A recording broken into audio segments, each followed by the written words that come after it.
Good morning friends. My name is Deshpande अपेक्षा and आज जो हम चैप्टर लेने वाले हैं वो बायोलॉजी का है। That is chapter number 3 inheritance and variation. And ये एच एस सी बुक का ये चैप्टर है एंड इसका जो पेज नंबर है दैट इज़ पेज नंबर 49। तो मेन हमें ये समझना है कि व्हाट इज़ इनहेरिटेंस। तो अभी इनहेरिटेंस मतलब क्या, जो कैरेक्टर्स हमारे पेरेंट्स से एक चाइल्ड को आते हैं, मतलब पास होना, मतलब जो हमारे मदर है फादर है उनसे कैरेक्टर जो उनके बेटे या बच्ची जो भी है उनकी तरफ आना, उसको हम बोलेंगे इनहेरिटेंस। एंड अभी वेरिएशन का मतलब क्या है कि अगर आप देखेंगे कि पेरेंट्स में और जो हमारा चाइल्ड होता है, बेटा होता है या बच्ची होती है, उसमें हम ऐसा बोलते हैं कि ये पापा की तरह दिखती है या मम्मी की तरह दिखती है, लेकिन एकदम कंप्लीट रिजेम्बलेंस नहीं होता है, थोड़ा डिफरेंस होता है। तो वेरिएशन का मतलब एक टाइप से समझो कि डिफरेंस ही है। तो अभी हम जो देखने वाले हैं ये चैप्टर में दैट इज़ जेनेटिक टर्मिनोलॉजी। तो टर्मिनोलॉजी मतलब क्या, टर्म्स होते हैं एंड आप एक टाइप से डेफिनेशन ही समझो कि टर्मिनोलॉजी मतलब डेफिनेशंस। तो ये जो चैप्टर में जो ये टर्म्स है, जो इम्पोर्टेंट टर्म्स है, एंड ये टर्म्स हमें जो अभी हम dihybrid cross, monohybrid cross, ये जब हम क्रॉसेस करेंगे तो ये टर्म्स वो वाले कंटेंट में इम्पॉर्टेंट है। तो फर्स्ट में अभी जो टर्म्स है वो मैं पहले लूँगी। तो फर्स्ट इज़ कैरेक्टर। तो आपको पता होगा कि कैरेक्टर मीन्स व्हाट, कि it is a specific feature of an organism. मतलब हर एक ऑर्गेनिज्म के पास कुछ ना कुछ एक स्पेसिफिक कैरेक्टर होता ही है। अभी एग्जाम्पल ले लो, height of stem, colour of flower and etcetera. मतलब अगर आप देखेंगे तो हर किसी का हाइट ये अलग अलग अलग हो गया, तो ये क्या हो गया, एक टाइप का कैरेक्टर हो गया। And colour of flower means अगर आप देखेंगे तो पर्पल फ्लावर, वाइट फ्लावर, ये क्या हो गया, तो एक कैरेक्टर हो गया। मीन्स हम एक प्लांट को ऐसे बोलते हैं ना कि it is a white plant, it is a purple plant, तो वो किस बेसिस पे बोलते हैं, तो उसका जो कैरेक्टर है फ्लावर का, वो बेसिस पे हम उसको आइडेंटिफाई करते हैं।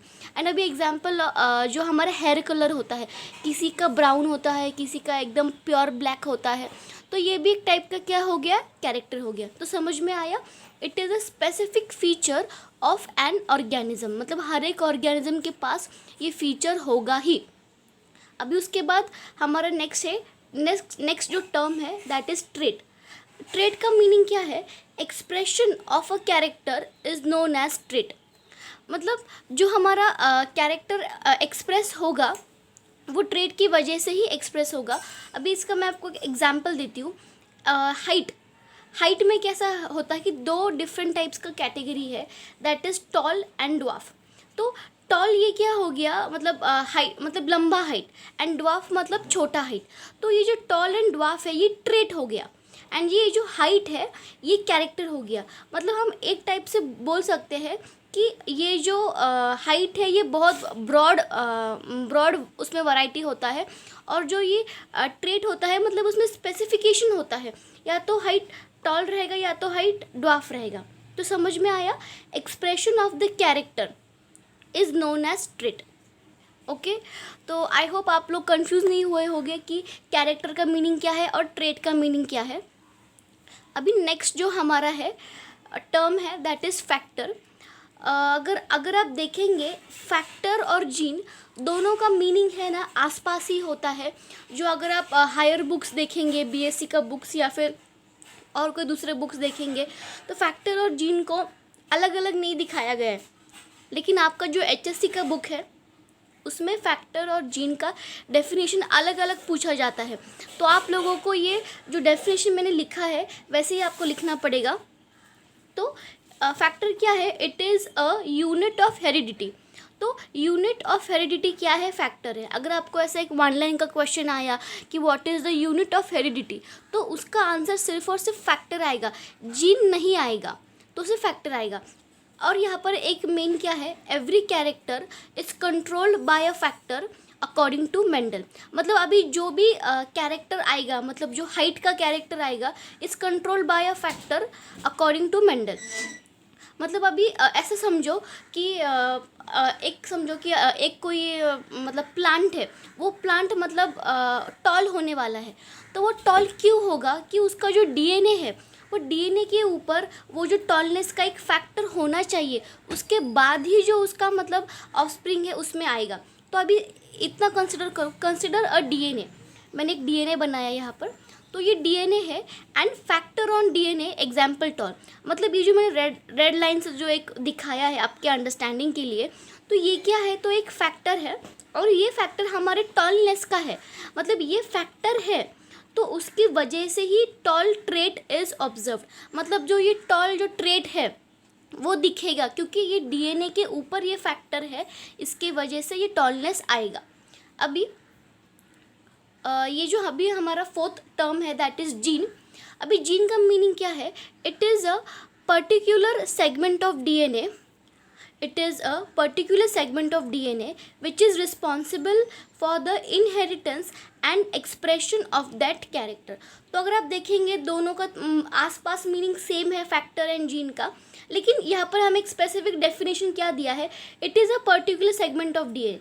मतलब कंसिडर करो ये जो मैंने ऊपर दिखाया वही डीएनए एंड इसके ऊपर क्या है, एक पर्टिकुलर सेगमेंट है।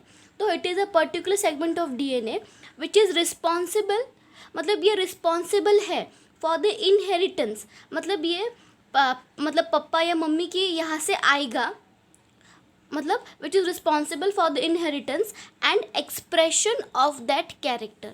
मतलब अगर ये हमारे पेरेंट्स के डीएनए में अगर ये टॉलनेस का ये जीन है, तो वो क्या होगा, तो वो एक इनहेरिट होगा, मतलब इनहेरिटेंस होगा। एंड जो मतलब ऑफस्प्रिंग है, ऑफस्प्रिंग में क्या होगा, ऑफस्प्रिंग का मीनिंग क्या होता है, बच्चा होता है। तो वो बच्चे में क्या आएगा, ये कैरेक्टर दिखाई देगा। तो समझ में आया? It is a particular segment of DNA which is responsible for the inheritance and expression of that character. अभी हमारा नेक्स्ट जो टर्म है दैट इज़ एलील। तो एलील एक मतलब देखो मैंने एक छोटा सा एक डेफिनेशन ढूंढ के निकाला है, तो आप लोग वही डेफिनेशन लिखो तो मोर देन सफिशेंट है। 2 मार्क्स के लिए आएगा तो आप इतना ही लिखो। सो एवरी फैक्टर, मैंने अभी ब्रैकेट में जीन दिया है, अगर आप ब्रैकेट में जीन नहीं लिखोगे तो भी it is sufficient. Every factor has 2 alternate copy, 1 from father and 1 coming from mother. मतलब अगर आप देखेंगे जो हमारा जीन होता है, अभी समझो एक चाइल्ड है, उसका एक जीन है, तो उसके जीन में क्या होता है कि 2 अल्टरनेट कॉपीज़ होते हैं। तो 1 जो एक कॉपी होता है comes from father and 1 come from mother.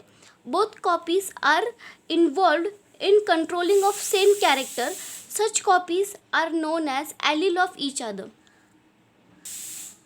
अभी मैंने क्या किया, आपके अंडरस्टैंडिंग के लिए मैं थोड़ा सा यहाँ पे आपको मतलब बताऊंगी कि ये एलील्स मेन क्या होता है। कि अभी कंसिडर करो कि ये क्या है हमारा, समझो ये पेरेंट्स है, एक तो पेरेंट्स मेल और एक फीमेल होगा। ओके, मेल एंड फीमेल ये 2 पेरेंट्स हैं। तो अभी ऐसा कंसिडर करो जो हमारा मेल है उसके पास क्या है, ये कैपिटल टी है। अभी कैपिटल टी का मीनिंग क्या होता है कि टॉल कैरेक्टर का, ये टॉल रिजेंबल करता है। और ये जो हमारा फीमेल है उसमें क्या होगा, तो ऐसा समझो कि स्मॉल टी है। तो अभी इसका भी जो मेन गैमेट्स बनेगा, तो गैमेट्स कैसे बनेगा इसका, गैमेट्स के लिए हम दोनों टी की बजाय सिर्फ एक ही टी लेंगे, और यहाँ पर भी दो सेम टी है, तो यहाँ पर हम क्या करेंगे, तो एक स्मॉल टी ले लेंगे। तो अभी इसका मतलब जो यहाँ पर हम क्या दिखाएंगे, तो एक टाइप का F1 जनरेशन दिखाएंगे। तो F1 जनरेशन का मीनिंग क्या है कि मतलब जो बच्चा, मतलब इसको हम क्या बोलेंगे, तो ऑफस्प्रिंग बोलेंगे। तो ये जो अभी हमारा ऑफस्प्रिंग है उसमें क्या होगा, एक कैपिटल टी और एक स्मॉल टी होगा। तो देखो ये मैंने आपको एक स्मॉल इंट्रोडक्शन दिया है, आगे चल के मैं आपको और अच्छे से बताऊंगी कि ये पेरेंट्स क्या होते हैं, गैमेट्स क्या होते हैं। अभी सिर्फ आपके अंडरस्टैंडिंग के लिए इतना समझो कि देखो every factor has two alternative copy, मतलब ये अभी हमारा क्या हो गया, ये समझो कि ये अभी हमारा है फैक्टर है, ऐसा समझो। तो every factor has two alternative copy, मतलब इसके पास क्या है, दो अलग अलग कॉपीज़ है। और एक कॉपी कहाँ से आता है, तो एक कॉपी उसके फादर से आता है और एक कॉपी उसके मदर से आता है। And both copies are involve, और ये जो दोनों कॉपीज़ है are involve in controlling of same character, मतलब ये जो दोनों, अभी ये जो दोनों है मतलब कैपिटल टी स्मॉल टी, इनका ये काम क्या करेंगे, क्या कंट्रोल करेंगे, तो ये हाइट ही कंट्रोल करेंगे।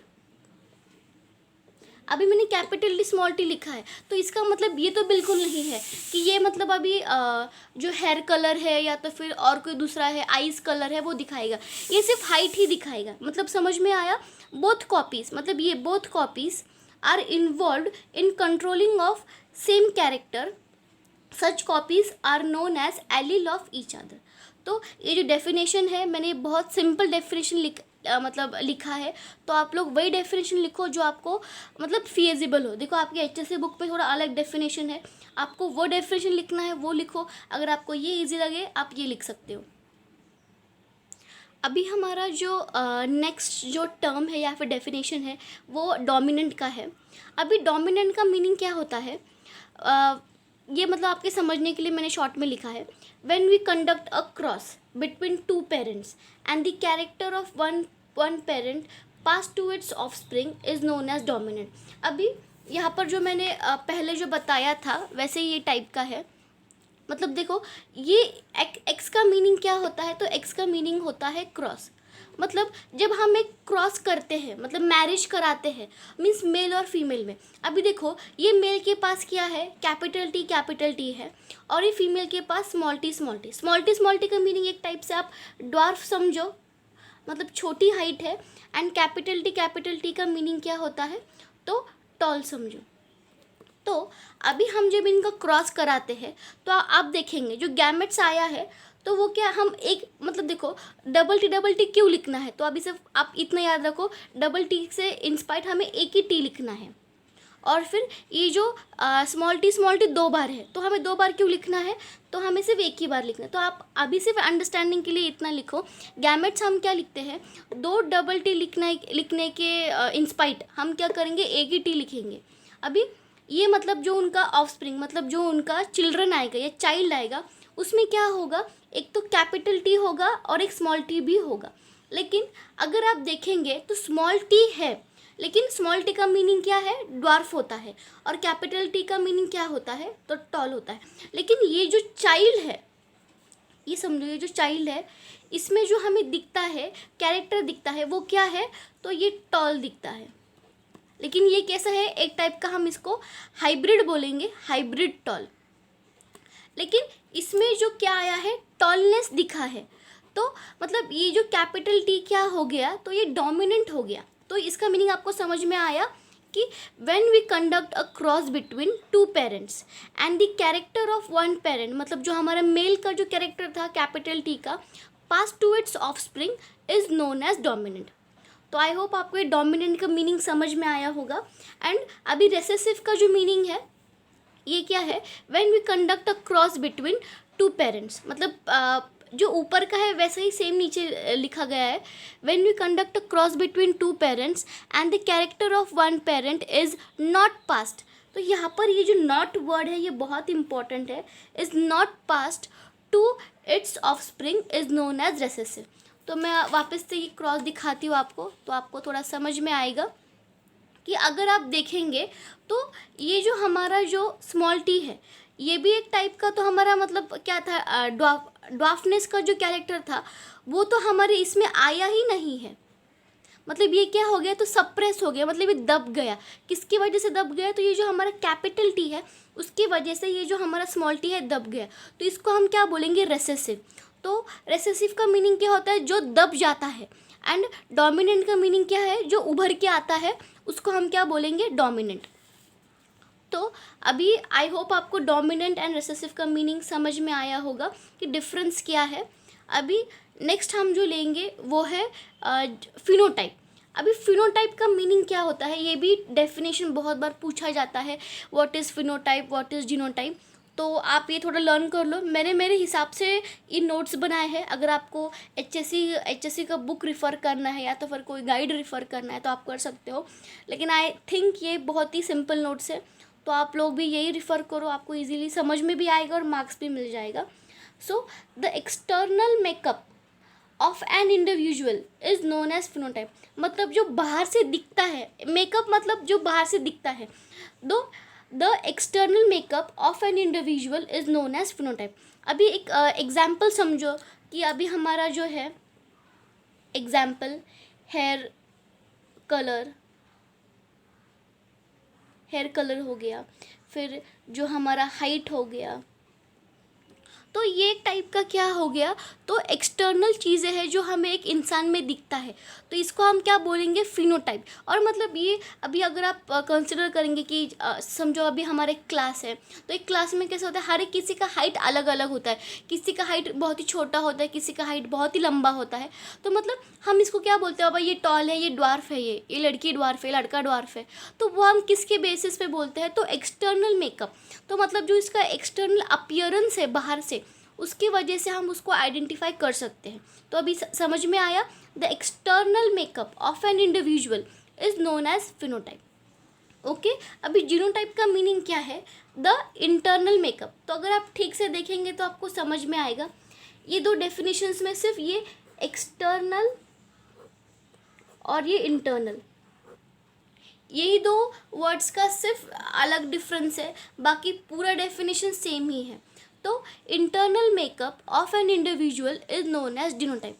मतलब ऐसा मेकअप जो हमें आँखों से समझ में नहीं आता है, कि अभी मतलब फॉर एग्जांपल ले लो कि किसी का इंसुलिन लेवल बहुत हाई है, कम है, तो ये मतलब हम किसी को देख के बोल सकते हैं कि मतलब इसको डायबिटीज़ है, इसको डायबिटीज़ नहीं है, वी कांट से दैट।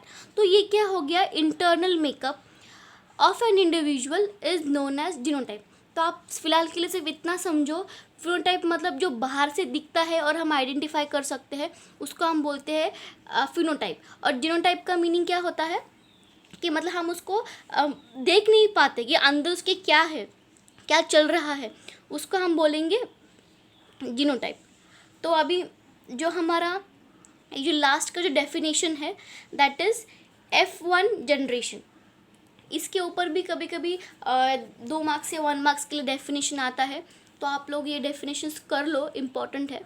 अभी it is known as first filial generation. जो अभी हम F1 जो लिखते हैं, इसका मीनिंग क्या होता है, फर्स्ट फेलियर जनरेशन। जो ये 1 है इसका मतलब फर्स्ट है, और ये जो हमारा कैपिटल F है इसका मीनिंग होता है फेलियर। तो it is known as first filial generation.